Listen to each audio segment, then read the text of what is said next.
Today at 1, tens of thousands of people queue to pay their respects to the Queen as details of her funeral are announced. A sombre moment of reflection as people file in quietly to see the Queen lying in state at Westminster Hall. The queue outside is now several miles long, and people from all around the country have travelled to join it and to say a final farewell. We waited, I think we got in line around 11:30 last night, so it was a long wait, but it was definitely worth it for those couple of minutes in there. At Sandringham, the Queen's private estate in Norfolk, the Prince and Princess of Wales view the tributes the public have left. Buckingham Palace have announced that on the day of the funeral, the Prince of Wales and the Duke of Sussex will once again walk next to each other behind the Queen's coffin, also this lunchtime. In Ukraine, amid the devastation of conflict, more claims of atrocities committed by Russian troops. What will happen to energy bills next month? We take a look at what the changes might mean for you. And a splash of pink at the funeral of 9-year-old Olivia Pratt-Korbel, killed by a gunman in Liverpool last month. And coming up on the BBC News channel, a moment of history for England's cricketers as they arrive in Pakistan for their first tour there in 17 years.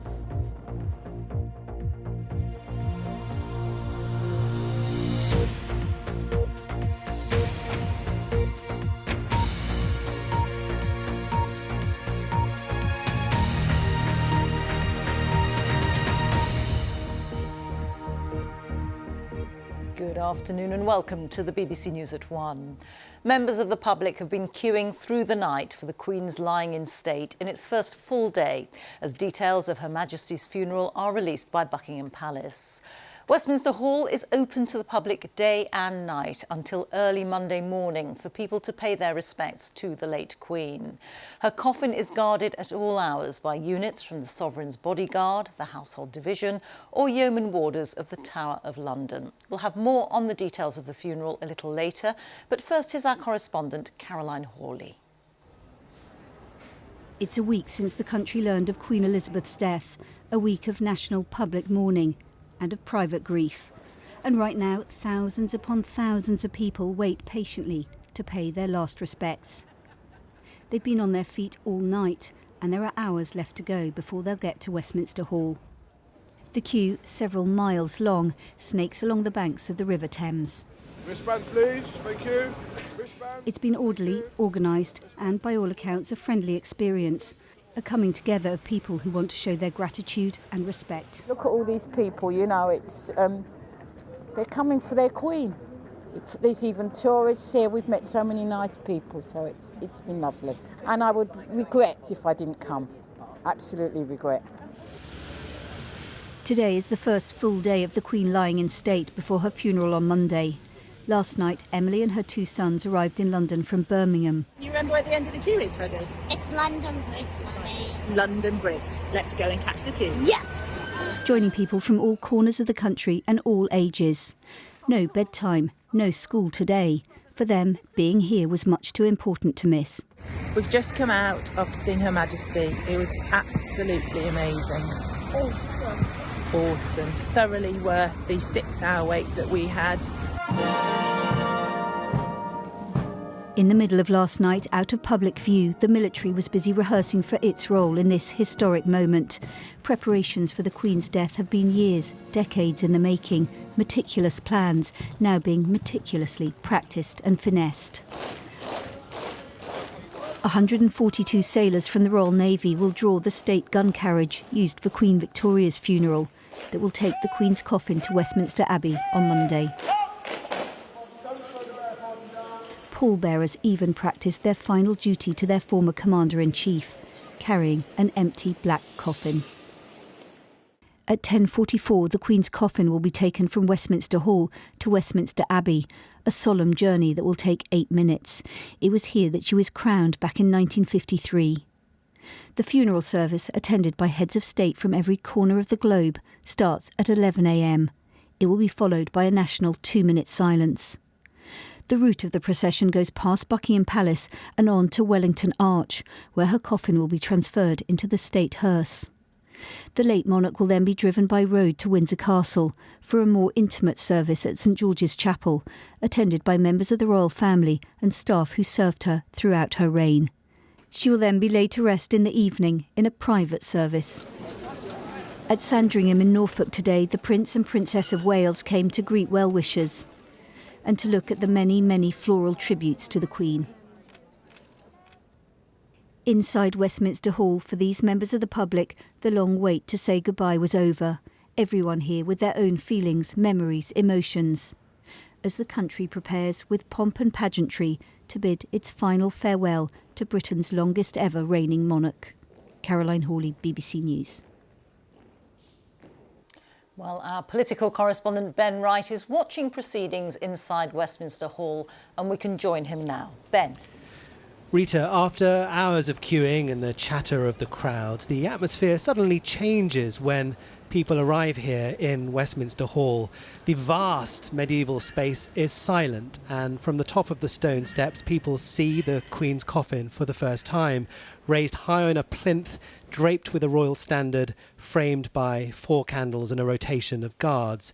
The Cabinet Ministers Ben Wallace and Alistair Jack have also joined the vigil this afternoon, both of them members of the King's bodyguard in Scotland. I would like to remind you that the BBC is offering a continuous 24-hour view of the Queen's lying in state for those who want to pay their respects but can't make it to London or who are physically unable to queue. The service is available on the BBC homepage, the BBC News website and app, the iPlayer on BBC Parliament and the red button. Well, the queues for Westminster Hall have been stretching along Lambeth Bridge and Albert Embankment. Metropolitan Police officers, volunteers and stewards are managing the queue. Toilets and water fountains are provided at various points. Our correspondent John Maguire has been talking to those who have been queuing. From across the United Kingdom and around the globe, they came and they waited and they queued. All for this. A fleeting but significant moment, a chance to say goodbye not just to a monarch, but to a woman who meant so much to so many. Catherine had flown in from the United States just to be here today. Very emotional and very poignant, very touching to see everyone go in and pay their respects. And you can just feel the love that everyone has for her. Other journeys weren't as far, but no less important. She had compassion, empathy, forgiveness and love. And I think that has given more to the world than anything. If only other leaders could be that way, wouldn't we live in a wonderful place? It was amazing. I wouldn't have missed it. It was worth waiting 11 hours. It really was. I thought to myself, I'll never see her again. So this was the opportunity that I wanted to go and pay my respects. Maureen and her daughter Emmeline made the decision to come this morning and entered via the accessible queue. She got you through your life, didn't she, Mum?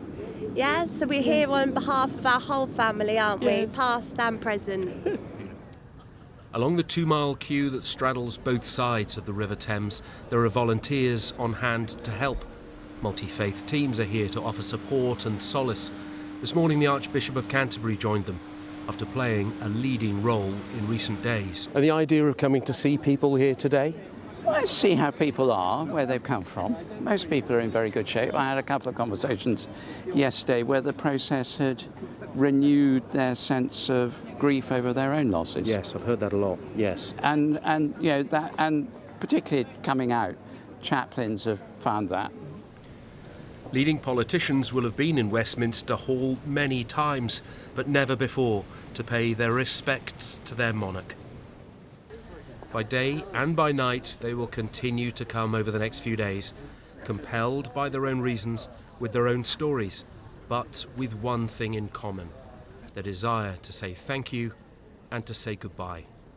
John Maguire, BBC News, Westminster. Well, as John was saying there, that queue does stretch for several miles, as you'll be able to see from these pictures. We hope you'll be able to see the queues along the bridge there. That's the live shot from Westminster, as you can see. and there are tens of thousands of people who are waiting to pay their respects. And this is the queue much closer to Westminster Hall, that zigzag queue that takes quite a while for people to get through, but as you can see, there is movement, and people have reported that they haven't actually had to wait all that long. Well, we can go now to our correspondent Frankie McCamley, who is far away from them. She's at the back of the queue. Frankie. Well, yes, Rita, we're towards the back of the queue. We're just next to HMS Belfast, as you can see. We're around 2.5 miles from the front of the queue, and people here are being told they've got about an 8 or 9 hour wait. But the queue stretches way beyond us under Tower Bridge. Right now, we believe it's around 4 miles long, and I'll just show you some of the queue now. We've got some people walking one way, and just behind us is the queue, and it's very stop-start. You're either stuck in a crowd or you're chasing after people or walking quite fast, which is what people are doing now. Now, this is a huge operation. You can probably see behind me there are plenty of stewards on hand to help.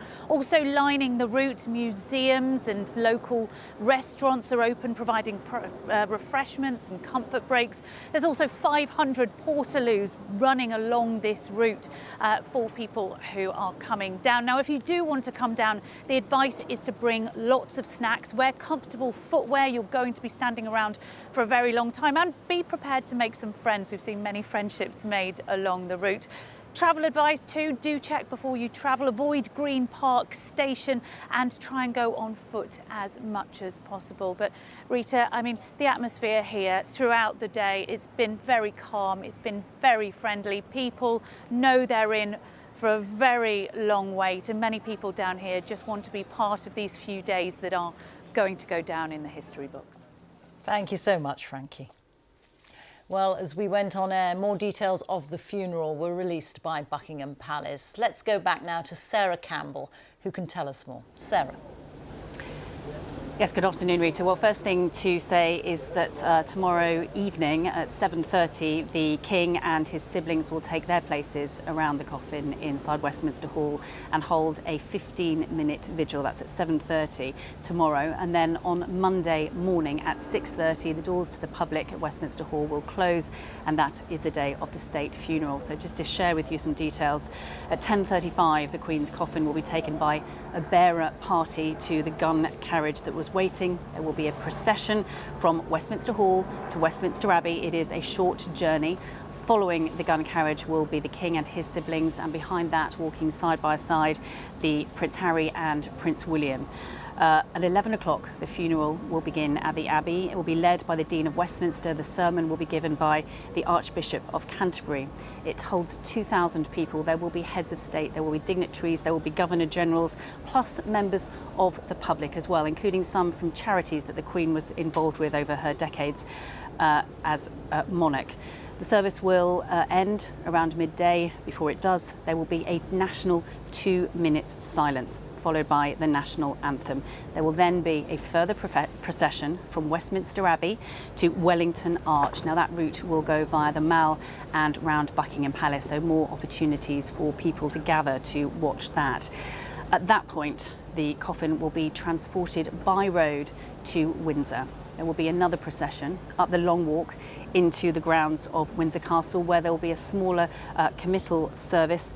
During the last hymn, the imperial state crown, the orb and sceptre will be removed, will be passed to the Dean and placed on the high altar. And as the coffin is lowered into the royal vault, we're told a piper will play a lament. There will be a private burial service later on that evening when the Queen and her late husband, Prince Philip, will be buried together in King George VI Chapel. Rita. Sarah, thank you. Sarah Campbell reporting. As we've seen, the Prince and Princess of Wales, William and Catherine, have been in Sandringham in Norfolk today to see the tributes left there for the Queen. The royal residence was packed with family memories for Her Majesty, and it gave her the chance to indulge her love of simple pleasures like walking the dogs or taking tea with the Women's Institute. Joe Black went to find out more. While much of the focus has been in Scotland and London, here in Norfolk on the Sandringham estate is a growing blanket of flowers, a declaration of people's affection, admiration and appreciation for the late monarch. Where is the Queen, asks 3-year-old Matilda. She's up in the clouds, she's told by her mum Charlotte. She has gone, yeah. The Queen was very important, wasn't she? She played a big part in everybody's lives, didn't she? But now, where is the Queen now? In heaven, yeah, in the sky. She's gone. She's gone to rest. It's very emotional, and it's really, really feels as though it's a proper place to be on a day like this and a time like this. They're going to learn ropes at school, so we can tell them they've bought flowers and so that they've been and laid some little flowers for the Queen. The late Queen was able, when she was at Sandringham, to drive around the estate, to be very much the lady with the headscarf on and the tartan skirt, and to go and see her foals being born, to walk her dogs around, and indeed to go to the WI, into her local shop. The royal family is set off from Sandringham House to inspect the splendid crops being harvested on the King's estate in Norfolk.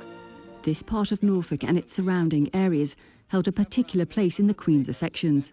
Her father, King George VI, loved it here. This footage from 1943 shows him and the then Princess Elizabeth on a family bike ride to inspect the harvest. Like Balmoral, the private residence at Sandringham allowed the monarch time to relax. She and her family spent Christmas here, and in January, as president, she would attend the WI meeting. She'd sign the minutes, read annual reports, and one year even went to a very dark village hall on the day of a power cut. These meetings gave the Queen a couple of hours to chat with fellow members and enjoy some light refreshments. She would pour the tea for them and offer them the cakes. And we'd just all chat amongst ourselves, and then a little while later the chair would sort of go back a little bit and the handbag would come up and the lipstick would come out, and that was the cue to the lady in waiting. We were getting ready to move, and that really in a nutshell is a meeting. It's magical. I mean, however many times you do it, it's still like doing the first one. It's very odd and it's like a miracle, really. Since the Queen's death, the pupils at Sandringham and West Newton Primary School have been reflecting on their memories of meeting her and other members of the royal family, often at the estate's churches or events like the annual flower show.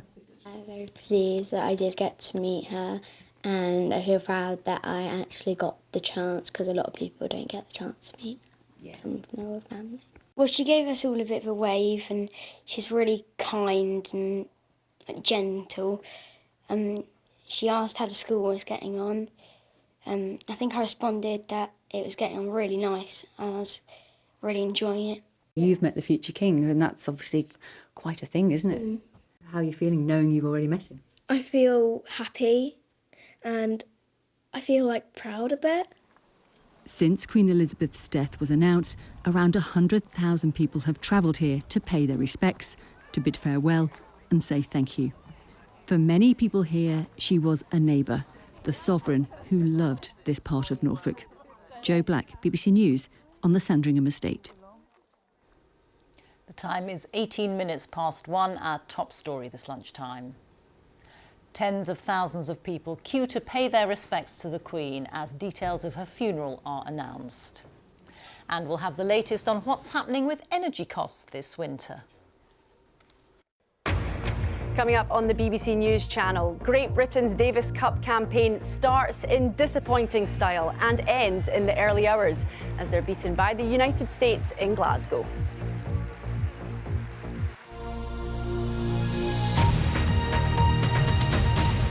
A Ukrainian government advisor says around 1,000 dead bodies have been found in the recently liberated city of Izium, which had been under Russian occupation for months. The number of dead in Izium hasn't been officially announced or independently verified. The city has been heavily damaged by shelling. From Kiev, Hugo Bachega sent this report. This is what the Russians left behind in Izium, a key city now back in Ukrainian hands. Almost nothing remains untouched by the war.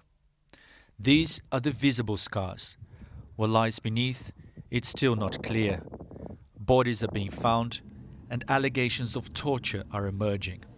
The horrors of life under occupation. We were staying in the basements without food and water. Russia was providing humanitarian help, and initially I refused to take it. To be honest, I didn't want to take anything from Russia, but we had nothing to eat. We had to survive. Ukraine is pressing ahead. It says all invaded territory will be taken back. It knows it won't be easy, but it feels it's got the momentum. Here, a show of defiance, a visit by President Zelensky with the front line just miles away. His message was as clear as ever. You see that Russians destroyed, and you see the mashup of the tragedy, but the main thing that we are coming back and we are on the way to the end. But Russia is fighting back. Perhaps it's no coincidence that this time they attacked the president's hometown. A dam was hit and residents had to evacuate. Ukraine's advance in Kharkiv has been stunning. Officials say an area larger than the Count of Devon was recaptured in just a few days. But what happens next? In the south, the situation is said to be more difficult. There, the top prize is the city of Kherson. As many as 20,000 Russian troops are believed to be holding up with limited supplies. After pushing the Russians out of the northeast, the Ukrainians hope to do the same elsewhere. Much will depend on what this man decides to do. President Putin today arrived in Uzbekistan for talks with regional leaders. At the top of the agenda, a meeting with President Xi of China. For the Kremlin, the visit is designed to show that Russia isn't isolated and the Western sanctions haven't worked. But with his army and the economy in trouble, the world is waiting to see his next move. Hugo Masheka, BBC News, Kiev. Here in the next few days, we should be hearing from our energy suppliers about what is happening to our bills in 2 weeks' time. It's been a week since the government announced the energy price guarantee, which brings down the amount that bills were due to increase by in October. But the vast majority of households will still see an increase in the rate that they pay as we move into the autumn. Our Consumer Affairs correspondent Coletta Smith has been finding out what it'll mean for your bill. Keeping the lights on is getting more expensive for most of us next month. But many of the parents at this school are facing unimaginable choices. Everybody's feeling the pinch, everybody's starting to make decisions that they never thought they'd have to make, and they're difficult decisions, but they don't come anywhere close to the decisions that the most needy have to make. And nobody living today, and I think for generations, nobody's made this decision, difficult ones, about what we sacrifice, and food, energy and clothing and books for children should definitely not be on the list. The government stepped in last week and reduced the amount the price cap will go up by. This government is moving immediately to introduce a new energy price guarantee that will give people certainty on energy bills. So direct debit customers on a basic default tariff will now be charged 34 pence per kilowatt hour for electricity and 10.3 pence for gas. But everyone's bill will look different. For a typical household, it's around £2,500 a year, which is £1,000 more than this time last year. But that's just to give you an idea of what the new prices will look like. If you use more gas and electricity than that, you'll be paying more than that. The government are also knocking £400 off everyone's bill for the next 6 months.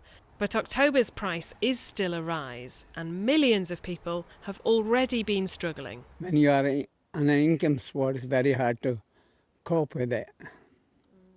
See how it goes.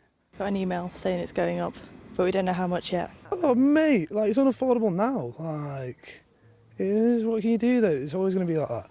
This neighbourhood is one of many likely to see a big increase in the number of people unable to afford their bills. What's happening now is the deepening of fuel poverty experience. So some people will have been experiencing that for the last 10 years. Maybe it's just got even harder than it did. These are the solid wall houses. They need a bit more money investing than do houses with cavity wall insulation. But it's an area where lots of people don't have very much money, and then where people really need that kind of extra support in order to be able to live decent lives, to be well enough to go to school and to go to work. Without extra help targeted at the most vulnerable, It's feared millions more families won't be able to afford the bills as the price goes up and the temperature goes down. Coletta Smith, BBC News in Leeds. The Treasury is considering removing a cap on bankers' bonuses as part of a post-Brexit shake-up of city rules. The BBC has been told that no final decisions have been made, but that the Chancellor, Kwasi Kwarteng, is considering it as a way of making London a more attractive place for global banks to do business. Our business editor, Simon Jack, is here with me. It would be quite controversial, wouldn't it? Very, I would say, yes. The bonus cap came in 2014. It was an EU-wide regulation, which means that bankers can only get twice their base salary in total compensation. The bonus is 2 times your salary. It was introduced to prevent excessive risk-taking. If you limit the rewards, you limit the amount of risk. It was in the aftermath of the great financial crisis. What happened, though, was that banks had to put up their base pay in order to compensate for that, pushing up their fixed costs. They don't like that. It means that their fixed costs go up. They can't align pay in line with profits and losses in any given year. The rationale is you get rid of the cap, people do more business here, London becomes more attractive, and the rest of the UK, you get more growth, very important for the Chancellor, and you get more tax. So that's the economic case, which I say is not everyone agrees with it. Politically, of course, the case is much harder to make at a time when people are facing hardship through a cost of living crisis. Unions are calling it a grave insult to workers. So it's going to be very interesting to see how serious they are with it, but they're very much in line with their growth at all costs. It's just going to be interesting to see whether the European Union will have a look at this and saying, well, you're diverging, you're trying to make London more attractive than Paris or Amsterdam. Maybe we'll take some retaliatory action. We'll see in the coming weeks how serious they are about it. But it's very much in line with their growth at all costs message. OK, Simon, many thanks. Simon Jack reporting. A funeral mass has been taking place today for 9-year-old Olivia Pratt-Korbel, who died after being shot at her home in Liverpool nearly a month ago. Pink ties, jackets, scarves and bows were worn by those attending the service after her family asked people to wear a splash of pink. Well, let's go live now to our correspondent Judith Moritz, who's in Liverpool for us now. Judith. Yes, and crowds of people lined the streets here and came out to see Olivia's coffin as it was brought by a horse-drawn hearse to the church. And following as part of the funeral procession was her mum, Cheryl Korbel. Now, Cheryl Korbel was herself injured in the gun attack which killed Olivia and still nursing the wrist injury from that night. She gave the eulogy. She said that her daughter was the family mimic, that she had a great imagination and would have made a great lawyer, she said, as she had an answer for everything. And the Archbishop of Liverpool, Reverend Malcolm McMahon, also spoke, and he linked Olivia's death to that of the Queen. He said that King Charles III has described his mother's life as a life well lived, and the same can be said of Olivia. Now, one of the more poignant aspects of this morning, I think, is that you could hear the shouts of Olivia's school friends playing in the playground just next door, her primary school just next to the church. And the school's head teacher, Rebecca Wilkinson, spoke earlier about how the school has been remembering Olivia today. So the wishes of the family in church were that everyone wore a splash of pink. So today in school, the children are all wearing a splash of pink. We've got pink hearts in the windows, facing the main road. We've got ribbons on the fence, pink ribbons on the fence. Well, earlier this week, Merseyside Police searched a golf course near to here for the guns used in the attack. So far, 9 men have been arrested in connection with Olivia's murder. No charges, though, and yesterday a £50,000 reward was offered for information which may lead to the conviction of those responsible. Thank you very much, Judith. Judith Moritz reporting. Now, hundreds of people have reported seeing a shooting star across the sky over Scotland and Northern Ireland. The UK Meteor Network said it began getting reports of the fireball last night. Scientists are using video footage filmed by the public to work out whether the object travelling across the night sky was a meteor or space junk and where it came from. It's not yet known if it landed or burnt up in the atmosphere. Well, I want to take you back to Westminster Hall, where people are continuing to file in quietly to pay their tributes to the Queen, who is lying in state. people have been coming into Westminster Hall from 5 p.m. yesterday, and this is the first full day in which the public can file past to say a final farewell to Her Majesty. OK, let's take a look at the weather now. Here's Helen Willits. Helen. Rita, thank you. More cloud across the skies of London once again at the moment, but it is drier. This was Greenwich just a little while ago. But it is, as I say, for the most part dry and fine. But it feels fresher out and about, so that's worth bearing in mind if you are heading to London for the next couple of days. There's a very outside chance of a shower tomorrow, but for the most part, as you can see, it is set fair. But there's a blustery breeze out there, and it's a breeze that's coming down from the north, and hence the chillier feel, both by day and by night. That is ushering in some Arctic air, our first significant chilly blast of the autumn. So cold by day, or colder by day, and chilly by night as well. But there is some sunshine around as well, and it is dry across many parts. This is the northeast coast, not too far to the north of that. Quite a lot of showers have gathered across parts of central and northern Scotland. There are 1 or 2 for Northern Ireland, 1 or 2 in eastern England and Irish sea coast of England and Wales. We even had the odd one filtering into the northwest Midlands, but on balance, there's a lot of dry weather around today. It's bright with some sunny spells, but temperatures, particularly in the south, are 2 or 3 degrees down compared with those of yesterday. And there's a brisk wind blowing as well. That's a real feature of the weather. It's going to become quite strong actually in northern and eastern areas through tonight and into tomorrow, blowing more showers southwards.